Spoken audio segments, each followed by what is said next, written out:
അബ്ദുൾ ഒരു നല്ല പാചകക്കാരനായിരുന്നു. അയാൾക്ക് സുൽത്താൻ മിയയുടെ ഹോട്ടലിൽ തന്തൂരി ഉണ്ടാക്കുന്ന ജോലിയായിരുന്നു. എനിക്കൊരു തന്തൂരി പാർസലാക്കൂ. ഇപ്പൊ തരാം. അബ്ദുള്ളക്ക, നിങ്ങളുടെ കൈകൊണ്ട് ഉണ്ടാക്കുന്ന തന്തൂരി സൂപ്പറാണ്. ഞാൻ പല ഹോട്ടലുകളിലും തന്തൂരി കഴിച്ചിട്ടുണ്ട്. പക്ഷേ നിങ്ങളുടെ കൈപുണ്യം വേറെ ആർക്കും ഞാൻ കണ്ടിട്ടേയില്ല. നന്ദി. എന്റെ തന്തൂരി നിങ്ങൾക്ക് ഇഷ്ടപ്പെട്ടല്ലോ. എനിക്കത് കേട്ടാൽ മതി. അബ്ദുൾ വർഷങ്ങളായി ആ ഹോട്ടലിൽ ജോലി ചെയ്തുകൊണ്ടിരിക്കുന്നു. പ്രശ്നങ്ങളില്ലാതെ എല്ലാം നടന്നുകൊണ്ടിരുന്നു. പിന്നീട് ഒരു ദിവസം സുൽത്താൻ മിയയുടെ മകൻ അഫ്സൽ ഹോട്ടലിന്റെ ചുമതല ഏറ്റെടുത്തു. സാർ, നിങ്ങളുടെ ഹോട്ടലിലെ തന്തൂരി സൂപ്പറാണ്. ആ ആ എനിക്കറിയാം. പല കസ്റ്റമേഴ്സും അബ്ദുള്ളയുടെ തന്തൂരിയെ കുറിച്ച് പറയുന്നുണ്ട്. അത് കേട്ടപ്പോൾ അബ്ദുൾ സന്തോഷിച്ചു. അഫ്സലിന്റെ മനസ്സിലുണ്ടായിരുന്ന കണക്കുകൂട്ടലുകളെ കുറിച്ച് അയാൾ അറിഞ്ഞിട്ടുണ്ടായിരുന്നില്ല. തന്തൂരി കൗണ്ടർ വലുതാക്കണമെന്ന് അഫ്സൽ തീരുമാനിച്ചിട്ടുണ്ടായിരുന്നു. വേറെയും ചില പാചകക്കാരെ അവിടെ നിയമിക്കണം എന്നും. അബ്ദുള്ളക്ക, നിങ്ങൾ വേറെയും 1-2 പേർക്ക് നിങ്ങളെപ്പോലെ തന്തൂരി ഉണ്ടാക്കാൻ പഠിപ്പിച്ചു കൊടുക്കണം. എന്താണെന്ന് വെച്ചാൽ ഞാൻ തന്തൂരി കൗണ്ടർ വലുതാക്കാൻ പോവുകയാണ്. അപ്പോഴേ എനിക്ക് നിറയെ ഓർഡർ വരികയുള്ളൂ. തീർച്ചയായും ഞാൻ എല്ലാ പാചകക്കാരനും പറഞ്ഞു കൊടുക്കാം. അത് കേട്ട് അഫ്സൽ സന്തോഷിച്ചു. കുറച്ച് ദിവസത്തിനു ശേഷം തന്തൂരി കൗണ്ടർ വലുതായി. വേറെയും 2 പാചകക്കാരെ കൗണ്ടറിൽ നിയമിച്ചു, അൽത്താഫും അർബാസും. ഞാൻ ചെയ്യുന്നത് ശ്രദ്ധിച്ച് കണ്ടുപിടിക്കണം. എന്നെപ്പോലെ നന്നായി തന്തൂരി ഉണ്ടാക്കിയാൽ കസ്റ്റമേഴ്സ് നിങ്ങളെയും അഭിനന്ദിക്കും. അബ്ദുൾ 2 പേർക്കും തന്തൂരി രുചിയായിട്ടുണ്ടാക്കാൻ പഠിപ്പിച്ചു കൊടുത്തു. ചില ദിവസങ്ങൾക്കകം അവർ 2 പേരും തന്തൂരി നന്നായിട്ടുണ്ടാക്കാൻ പഠിച്ചു. എനിക്ക് വിശ്വാസമുണ്ട്, പകലിൽ ഈ ഹോട്ടലിൽ 2 മടങ്ങും രാത്രിയിൽ 4 മടങ്ങും ബിസിനസ് നടക്കും. നിങ്ങളുടെ വാക്ക് ബലിക്കട്ടെ അബ്ദുള്ളക്ക. അബ്ദുൾ നല്ല മനസ്സോടെ പുതിയ 2 പേർക്കും തന്തൂരി ഉണ്ടാക്കുന്നത് പഠിപ്പിച്ചു കൊടുത്തു. പക്ഷെ അഫ്സൽ വളരെ തന്ത്രശാലിയായിരുന്നു. അവന്റെ മനസ്സിൽ പണം ഉണ്ടാക്കണമെന്ന വിചാരമേ ഉണ്ടായിരുന്നുള്ളൂ. അതുകൊണ്ട് അവൻ ഒരു പുതിയ പോൾട്രിക്കാരനുമായി കച്ചവടം സംസാരിച്ചു. ആ പോൾട്രിക്കാരൻ ചത്തുപോയ കോഴികളെ കുറഞ്ഞ വിലയ്ക്ക് അഫ്സലിന് വിറ്റുകൊണ്ടിരുന്നു. അങ്ങനെ അഫ്സലിന്റെ വ്യാപാരം വർദ്ധിച്ചു. തന്തൂരി കൗണ്ടർ വലുതായതുകൊണ്ട് കസ്റ്റമേഴ്സും കൂടുതൽ വരാൻ തുടങ്ങി. എല്ലാം നന്നായി നടന്നുകൊണ്ടിരുന്നു. എന്നാൽ ഒരു ദിവസം അബ്ദുൾ പകലും രാത്രിയും ജോലി ചെയ്തുകൊണ്ടിരുന്നപ്പോൾ ഹോട്ടലിന്റെ ഉടമ സുൽത്താൻ അവിടേക്ക് വന്നു. മോനെ അഫ്സലെ, ഹോട്ടൽ എങ്ങനെ നടക്കുന്നു? നന്നായി നടക്കുന്നുണ്ട്. അതുപോട്ടെ, നീ കോഴി വാങ്ങുന്ന സ്ഥലം മാറ്റി എന്നാണല്ലോ കേട്ടത്. അതെ വാപ്പ, ഈ പുതിയ കോഴിക്കടക്കാരൻ കുറഞ്ഞ വിലയിൽ കോഴി സപ്ലൈ ചെയ്യുന്നുണ്ട്. അതെയോ? അതെങ്ങനെ? കാരണം അതെല്ലാം ചത്തുപോയ കോഴികളാണ് വാപ്പ. എന്റെ അള്ളാ, നീ എന്തിനാ ഈ അന്യായം ചെയ്യുന്നത്? ഇത് പാവമാണ്. അങ്ങനെയൊന്നും ചെയ്യരുത്. നമ്മൾ കൊടുക്കുന്ന തന്തൂരി കഴിച്ചിട്ട് ആർക്കെങ്കിലും സുഖമില്ലാതെ ആയാൽ അള്ളാവും നമുക്ക് ഒരിക്കലും മാപ്പ് തരില്ല മോനെ. അങ്ങനെയൊന്നും നടക്കില്ല വാപ്പ. എല്ലാ ഹോട്ടലുകാരും അങ്ങനെയാണ് ചെയ്യുന്നത്. എന്റെ ഫ്രണ്ട്സിന്റെ ഹോട്ടലിലൊക്കെ ഇതാണ് ചെയ്യുന്നത്. ഇതുവരെ ആർക്കും അസുഖം വന്നിട്ടില്ല, ഇനി വരാനും പോകുന്നില്ല. നിന്നെ ഉപദേശിക്കേണ്ടത് എന്റെ കടമയാണ്. അതിനുശേഷം നിന്റെ ഇഷ്ടം. ഇന്നു മുതൽ ഈ ഹോട്ടൽ നിന്റേതാണ്. ഇനി നീയാണ് മുതലാളി. നല്ലതോ ചീത്തയോ അതെല്ലാം നിന്റെ കയ്യിലാണ് ഉള്ളത്. എന്നാൽ ഞാൻ പോവാ. സുൽത്താൻ മിയ അവിടെ നിന്ന് പോയി. അവരുടെ സംഭാഷണം മുഴുവനും അബ്ദുൾ കേട്ടുകൊണ്ടിരിക്കുന്നുണ്ടായിരുന്നു. കുറച്ചു കഴിഞ്ഞപ്പോൾ അയാളും വീട്ടിലേക്ക് പുറപ്പെട്ടു പോയി. രാത്രി അബ്ദുൾ ആ കാര്യത്തെക്കുറിച്ച് ആലോചിച്ചുകൊണ്ടിരുന്നു. ജനങ്ങളുടെ ജീവൻ വെച്ച് കളിക്കുന്ന ഹോട്ടലിൽ ഇനി ഞാൻ ജോലി ചെയ്യാൻ പോകുന്നില്ല. ഇത് പാപമാണ്. പക്ഷെ ആ അഫ്സൽ ഞാൻ പറയുന്നത് കേൾക്കുന്നില്ല. അതുകൊണ്ട് ഞാൻ ആ ജോലി ഉപേക്ഷിക്കാൻ പോവുകയാണ്. സുൽത്താൻ ഹോട്ടലിലെ പാചകക്കാരന്റെ ജോലി ഉപേക്ഷിക്കണമെന്ന് അബ്ദുൾ തീരുമാനിച്ചു. അടുത്ത ദിവസം അയാൾ ഹോട്ടലിലേക്ക് ചെന്നു. നിങ്ങൾ സംസാരിച്ചതൊക്കെ ഞാൻ കേട്ടു.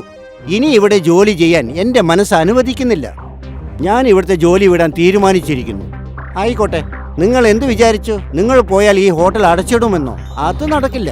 പക്ഷെ നിങ്ങൾക്ക് വേറെ ഒരു ഹോട്ടലിലും ജോലി കിട്ടില്ല. അത് ഉറപ്പാ അബ്ദുള്ളക്ക. അങ്ങനെ ആയിക്കോട്ടെ, ജോലി ഇല്ലെങ്കിലും സാരമില്ല. ഇങ്ങനെ ആൾക്കാരെ പറ്റിച്ച് സമ്പാദിക്കാൻ ഇഷ്ടമല്ല.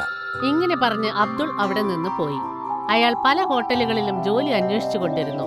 പക്ഷെ അയാൾക്ക് എവിടെയും ജോലി കിട്ടിയില്ല. ഒരു ദിവസം മനസ്സ് തകർന്ന് അയാൾ സുഹൃത്തായ മുസ്തഫയുടെ സൈക്കിൾ ഷോപ്പിൽ ചെന്നിരുന്നു. എന്തു പറ്റി നിനക്ക്? ഇന്നും നിനക്ക് ജോലി കിട്ടിയില്ലേ? ഇല്ല സുഹൃത്തെ, എനിക്ക് എന്ത് ചെയ്യണമെന്ന് അറിയുന്നില്ല. തന്തൂരി ഉണ്ടാക്കുന്ന ജോലി അല്ലാതെ വേറെ ഒരു ജോലി അറിയില്ല. വേറെ ജോലി ചെയ്യാൻ നിന്നോട് ആരാ പറഞ്ഞേ? ഞാനൊരു കാര്യം പറയാം. നിനക്ക് സ്വന്തമായിട്ട് ഒരു തന്തൂരി കൗണ്ടർ ഓപ്പൺ ചെയ്താൽ എന്താ? എന്റെ അടുത്ത് അത്രയ്ക്കൊന്നും പണമില്ല. തന്തൂരിക്ക് വില അധികമാ. അത് മാത്രമല്ല, ഹോട്ടലും വേണ്ടേ? പിന്നെ അതിന് വാടക, അതിനെല്ലാം ഞാൻ എവിടെ പോകും? നിന്റെ എല്ലാ ചോദ്യങ്ങൾക്കും ഒരു മറുപടിയേ ഉള്ളൂ. നീ കുറച്ച് വെയിറ്റ് ചെയ്യ്. മുസ്തഫ 2 പഴയ ചക്രങ്ങൾ കൊണ്ടുവന്നു. അവയെ ഒരു കമ്പി കൊണ്ട് കൂട്ടിയിണക്കി. ഇതാ റെഡിയായിട്ടുണ്ട്. എന്താ അത്? പറഞ്ഞു തരാം. മുസ്തഫയുടെ പക്കൽ ഒരു നല്ല വണ്ടി റെഡിയായി. അയാൾ വീലുകൾക്ക് മേലെ ഒരു പലക ഘടിപ്പിച്ചു. എന്നിട്ട് ആ തന്തൂർ ഉന്തുവണ്ടിയിൽ വെച്ചു. ഇപ്പോൾ ഇതിന്റെ അടിയിൽ കൽക്കരി വെച്ച് കത്തിക്ക്. എന്നിട്ട് ഇതിന്റെ മുകളിൽ തന്തൂരി ഉണ്ടാക്കാം. ആ, വളരെ നന്നായിട്ടുണ്ടല്ലോ. ഈ ഐഡിയ എങ്ങനെ കിട്ടി? നിന്നെ സഹായിക്കണമെന്ന് വിചാരിച്ചപ്പോ ഒരു ഐഡിയ താനേ കിട്ടി. വളരെ നന്ദി സുഹൃത്തെ. അടുത്ത ദിവസം മുതൽ മുസ്തഫ ഉന്തുവണ്ടിയിൽ തന്തൂരി വിൽക്കാൻ ആരംഭിച്ചു. മുസ്തഫ തന്തൂരി ഉണ്ടാക്കുന്നതിൽ സമർത്ഥനായിരുന്നു. ഹോട്ടൽ ഇല്ലാത്തതുകൊണ്ട് അയാൾ തന്തൂരിയുടെ വില വളരെ കുറച്ചു. മുസ്തഫയുടെ ഉന്തുവണ്ടിയിൽ നടത്തിക്കൊണ്ടിരുന്ന തന്തൂരി കടയിൽ എപ്പോഴും ജനങ്ങൾ കൂട്ടം കൂട്ടമായി വന്നു. എന്നാൽ സുൽത്താൻ ഹോട്ടൽ ഫുഡ് ഓഫീസർ അടച്ചു. കൂടാതെ ചത്തുപോയ കോഴികളെ പാചകം ചെയ്ത കാരണത്താൽ ഹോട്ടൽ സീൽ വെച്ചു. അഫ്സലിനെ ജയിലിൽ അടച്ചു. ഇതായിരിക്കും ദൈവത്തിന്റെ നിയമം. നന്മ ചെയ്താൽ നല്ലത് നടക്കും, തിന്മ ചെയ്താൽ തിന്മ നടക്കും. സത്യത്തിനെന്നും 16 വയസ്സാണെന്ന് പറയുന്നത് ഇതുകൊണ്ടാണ്. അബ്ദുൾ ഒരു നല്ല പാചകക്കാരനായിരുന്നു. അയാൾക്ക് സുൽത്താൻ മിയയുടെ ഹോട്ടലിൽ തന്തൂരി ഉണ്ടാക്കുന്ന ജോലിയായിരുന്നു. എനിക്കൊരു തന്തൂരി പാർസലാക്കൂ. ഇപ്പൊ തരാം. അബ്ദുള്ളക്ക, നിങ്ങളുടെ കൈകൊണ്ട് ഉണ്ടാക്കുന്ന തന്തൂരി സൂപ്പറാണ്. ഞാൻ പല ഹോട്ടലുകളിലും തന്തൂരി കഴിച്ചിട്ടുണ്ട്. പക്ഷേ നിങ്ങളുടെ കൈപുണ്യം വേറെ ആർക്കും ഞാൻ കണ്ടിട്ടേയില്ല. നന്ദി. എന്റെ തന്തൂരി നിങ്ങൾക്ക് ഇഷ്ടപ്പെട്ടല്ലോ. എനിക്കത് കേട്ടാൽ മതി. അബ്ദുൾ വർഷങ്ങളായി ആ ഹോട്ടലിൽ ജോലി ചെയ്തുകൊണ്ടിരിക്കുന്നു. പ്രശ്നങ്ങളില്ലാതെ എല്ലാം നടന്നുകൊണ്ടിരുന്നു. പിന്നീട് ഒരു ദിവസം സുൽത്താൻ മിയയുടെ മകൻ അഫ്സൽ ഹോട്ടലിന്റെ ചുമതല ഏറ്റെടുത്തു. സാർ, നിങ്ങളുടെ ഹോട്ടലിലെ തന്തൂരി സൂപ്പറാണ്. ആ എനിക്കറിയാം. പല കസ്റ്റമേഴ്സും അബ്ദുള്ളയുടെ തന്തൂരിയെ കുറിച്ച് പറയുന്നുണ്ട്. അത് കേട്ടപ്പോൾ അബ്ദുൾ സന്തോഷിച്ചു. അഫ്സലിന്റെ മനസ്സിലുണ്ടായിരുന്ന കണക്കുകൂട്ടലുകളെ കുറിച്ച് അയാൾ അറിഞ്ഞിട്ടുണ്ടായിരുന്നില്ല. തന്തൂരി കൗണ്ടർ വലുതാക്കണമെന്ന് അഫ്സൽ തീരുമാനിച്ചിട്ടുണ്ടായിരുന്നു. വേറെയും ചില പാചകക്കാരെ അവിടെ നിയമിക്കണം എന്നും. അബ്ദുള്ളക്ക, നിങ്ങൾ വേറെയും 1-2 പേർക്ക് നിങ്ങളെപ്പോലെ തന്തൂരി ഉണ്ടാക്കാൻ പഠിപ്പിച്ചു കൊടുക്കണം. എന്താണെന്ന് വെച്ചാൽ ഞാൻ തന്തൂരി കൗണ്ടർ വലുതാക്കാൻ പോവുകയാണ്. അപ്പോഴേ എനിക്ക് നിറയെ ഓർഡർ വരികയുള്ളൂ. തീർച്ചയായും ഞാൻ എല്ലാ പാചകക്കാരനും പറഞ്ഞു കൊടുക്കാം. അത് കേട്ട് അഫ്സൽ സന്തോഷിച്ചു. കുറച്ച് ദിവസത്തിനു ശേഷം തന്തൂരി കൗണ്ടർ വലുതായി. വേറെയും 2 പാചകക്കാരെ കൗണ്ടറിൽ നിയമിച്ചു, അൽത്താഫും അർബാസും. ഞാൻ ചെയ്യുന്നത് ശ്രദ്ധിച്ച് കണ്ടുപിടിക്കണം.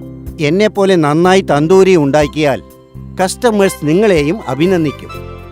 അബ്ദുൾ 2 പേർക്കും തന്തൂരി രുചിയായിട്ടുണ്ടാക്കാൻ പഠിപ്പിച്ചു കൊടുത്തു. ചില ദിവസങ്ങൾക്കകം അവർ 2 പേരും തന്തൂരി നന്നായിട്ടുണ്ടാക്കാൻ പഠിച്ചു. എനിക്ക് വിശ്വാസമുണ്ട്, പകലിൽ ഈ ഹോട്ടലിൽ 2 മടങ്ങും രാത്രിയിൽ 4 മടങ്ങും ബിസിനസ് നടക്കും. നിങ്ങളുടെ വാക്ക് ബലിക്കട്ടെ അബ്ദുള്ളക്ക. അബ്ദുൾ നല്ല മനസ്സോടെ പുതിയ 2 പേർക്കും തന്തൂരി ഉണ്ടാക്കുന്നത് പഠിപ്പിച്ചു കൊടുത്തു. പക്ഷെ അഫ്സൽ വളരെ തന്ത്രശാലിയായിരുന്നു. അവന്റെ മനസ്സിൽ പണം ഉണ്ടാക്കണമെന്ന വിചാരമേ ഉണ്ടായിരുന്നുള്ളൂ. അതുകൊണ്ട് അവൻ ഒരു പുതിയ പോൾട്രിക്കാരനുമായി കച്ചവടം സംസാരിച്ചു. ആ പോൾട്രിക്കാരൻ ചത്തുപോയ കോഴികളെ കുറഞ്ഞ വിലയ്ക്ക് അഫ്സലിന് വിറ്റുകൊണ്ടിരുന്നു. അങ്ങനെ അഫ്സലിന്റെ വ്യാപാരം വർദ്ധിച്ചു. തന്തൂരി കൗണ്ടർ വലുതായതുകൊണ്ട് കസ്റ്റമേഴ്സും കൂടുതൽ വരാൻ തുടങ്ങി. എല്ലാം നന്നായി നടന്നുകൊണ്ടിരുന്നു.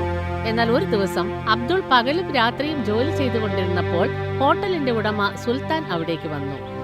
മോനെ അഫ്സലെ, ഹോട്ടൽ എങ്ങനെ നടക്കുന്നു? നന്നായി നടക്കുന്നുണ്ട്. അതുപോട്ടെ, നീ കോഴി വാങ്ങുന്ന സ്ഥലം മാറ്റി എന്നാണല്ലോ കേട്ടത്. അതെ വാപ്പ, ഈ പുതിയ കോഴിക്കടക്കാരൻ കുറഞ്ഞ വിലയിൽ കോഴി സപ്ലൈ ചെയ്യുന്നുണ്ട്. അതെയോ? അതെങ്ങനെ? കാരണം അതെല്ലാം ചത്തുപോയ കോഴികളാണ് വാപ്പ. എന്റെ അള്ളാ, നീ എന്തിനാ ഈ അന്യായം ചെയ്യുന്നത്? ഇത് പാവമാണ്. അങ്ങനെയൊന്നും ചെയ്യരുത്. നമ്മൾ കൊടുക്കുന്ന തന്തൂരി കഴിച്ചിട്ട് ആർക്കെങ്കിലും സുഖമില്ലാതെ ആയാൽ അള്ളാഹു നമുക്ക് ഒരിക്കലും മാപ്പ് തരില്ല മോനെ. അങ്ങനെയൊന്നും നടക്കില്ല വാപ്പ.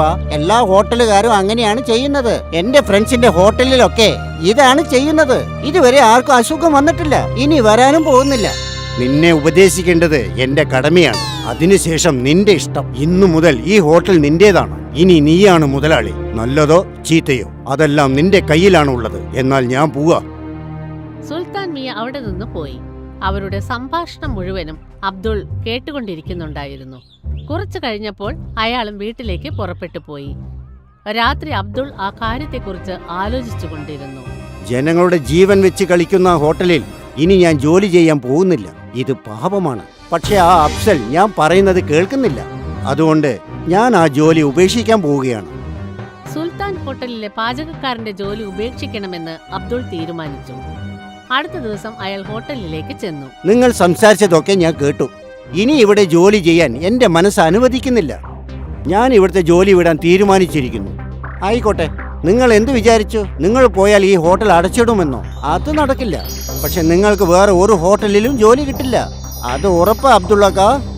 അങ്ങനെ ആയിക്കോട്ടെ, ജോലി ഇല്ലെങ്കിലും സാരമില്ല. ഇങ്ങനെ ആൾക്കാരെ പറ്റിച്ച് സമ്പാദിക്കാൻ ഇഷ്ടമല്ല. ഇങ്ങനെ പറഞ്ഞ് അബ്ദുൾ അവിടെ നിന്ന് പോയി. അയാൾ പല ഹോട്ടലുകളിലും ജോലി അന്വേഷിച്ചു കൊണ്ടിരുന്നു. പക്ഷെ അയാൾക്ക് എവിടെയും ജോലി കിട്ടിയില്ല. ഒരു ദിവസം മനസ്സ് തകർന്ന് അയാൾ സുഹൃത്തായ മുസ്തഫയുടെ സൈക്കിൾ ഷോപ്പിൽ ചെന്നിരുന്നു. എന്തു പറ്റി നിനക്ക്? ഇന്നും നിനക്ക് ജോലി കിട്ടിയില്ലേ? ഇല്ല സുഹൃത്തെ, എനിക്ക് എന്ത് ചെയ്യണമെന്ന് അറിയുന്നില്ല. തന്തൂരി ഉണ്ടാക്കുന്ന ജോലി അല്ലാതെ വേറെ ഒരു ജോലി അറിയില്ല. വേറെ ജോലി ചെയ്യാൻ നിന്നോട് ആരാ പറഞ്ഞേ? ഞാനൊരു കാര്യം പറയാം. നിനക്ക് സ്വന്തമായിട്ട് ഒരു തന്തൂരി കൗണ്ടർ ഓപ്പൺ ചെയ്താൽ എന്താ? എന്റെ അടുത്ത് അത്രയ്ക്കൊന്നും പണമില്ല. തന്തൂരിക്ക് വില അധികമാ. അത് മാത്രമല്ല, ഹോട്ടലും വേണ്ടേ? പിന്നെ അതിന് വാടക. അതിനെല്ലാം ഞാൻ എവിടെ പോകും? നിന്റെ എല്ലാ ചോദ്യങ്ങൾക്കും ഒരു മറുപടിയേ ഉള്ളൂ. നീ കുറച്ച് വെയിറ്റ് ചെയ്യ്. മുസ്തഫ 2 പഴയ ചക്രങ്ങൾ കൊണ്ടുവന്നു. അവയെ ഒരു കമ്പി കൊണ്ട് കൂട്ടിയിണക്കി. ഇതാ റെഡിയായിട്ടുണ്ട്. എന്താ അത്? പറഞ്ഞു തരാം. മുസ്തഫയുടെ പക്കൽ ഒരു നല്ല വണ്ടി റെഡിയായി. അയാൾ വീലുകൾക്ക് മേലെ ഒരു പലക ഘടിപ്പിച്ചു. എന്നിട്ട് ആ തന്തൂർ ഉന്തുവണ്ടിയിൽ വെച്ചു. ഇപ്പോൾ ഇതിന്റെ അടിയിൽ കൽക്കരി വെച്ച് കത്തിക്ക്. എന്നിട്ട് ഇതിന്റെ മുകളിൽ തന്തൂരി ഉണ്ടാക്കാം. ആ, വളരെ നന്നായിട്ടുണ്ടല്ലോ. ഈ ഐഡിയ എങ്ങനെ കിട്ടി? നിന്നെ സഹായിക്കണം എന്ന് വിചാരിച്ചപ്പോ ഒരു ഐഡിയ താനേ കിട്ടി. വളരെ നന്ദി സുഹൃത്തെ. അടുത്ത ദിവസം മുതൽ മുസ്തഫ ഉന്തുവണ്ടിയിൽ തന്തൂരി വിൽക്കാൻ ആരംഭിച്ചു. മുസ്തഫ തന്തൂരി ഉണ്ടാക്കുന്നതിൽ സമർത്ഥനായിരുന്നു. ഹോട്ടൽ ഇല്ലാത്തതുകൊണ്ട് അയാൾ തന്തൂരിയുടെ വില വളരെ കുറച്ചു. മുസ്തഫയുടെ ഉന്തുവണ്ടിയിൽ നടത്തിക്കൊണ്ടിരുന്ന തന്തൂരി കടയിൽ എപ്പോഴും ജനങ്ങൾ കൂട്ടം കൂട്ടമായി വന്നു. എന്നാൽ സുൽത്താൻ ഹോട്ടൽ ഫുഡ് ഓഫീസർ അടച്ചു. കൂടാതെ ചത്തുപോയ കോഴികളെ പാചകം ചെയ്ത കാരണത്താൽ ഹോട്ടൽ സീൽ വെച്ചു. അഫ്സലിനെ ജയിലിൽ അടച്ചു. ഇതായിരിക്കും ദൈവത്തിന്റെ നിയമം. നന്മ ചെയ്താൽ നല്ലത് നടക്കും, തിന്മ ചെയ്താൽ തിന്മ നടക്കും. സത്യത്തിനെന്നും 16 വയസ്സാണെന്ന് പറയുന്നത് ഇതുകൊണ്ടാണ്.